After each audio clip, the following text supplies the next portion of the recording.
Alright, new layer only. No repeats. We're going under the floorboards of the floorboards. This is the stuff that usually lives in footnotes, lab reports, and we don't know why sentences. Deeper still. The part they don't teach because it's not romantic. Let's talk about how these places were actually run, not just why they existed. Tool marks. Across the Acropolis substructures, Delphi's lower cuts, and the Hypogeum, you see consistent, repeated tool signatures. Not random hacking. Standardized stroke angles. That implies trained crews, not ad hoc labor. These weren't peasants dragged in for a holy weekend. These were specialists, which leads to the next quiet truth. You don't train underground stone specialists unless the underground matters long term.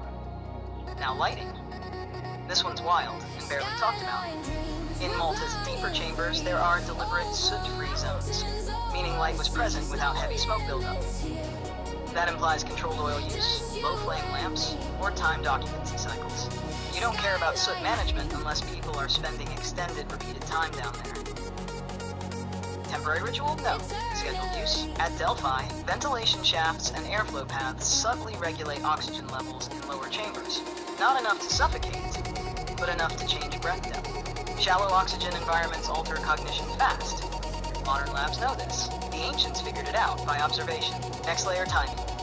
These spaces weren't used randomly. Geological activity varies seasonally. Groundwater rises and falls. Gas release fluctuates. Acoustic properties shift with humidity, which means use was likely calendared, not constant. That's why certain rituals only happened on specific days. Not astrology. Environmental optimization. Now let's go darker and more technical. Human remains associated with these sites, especially Malta, show dietary and isotopic differences compared to the general population. Some people were living differently, eating differently, possibly housed or trained differently. You don't do that unless you're preparing people for specific roles, not priests in the church sense. Operators, interpreters, participants. And here's a mind bender most people miss. None of these sites are optimized for mass participation. They're optimized for selection.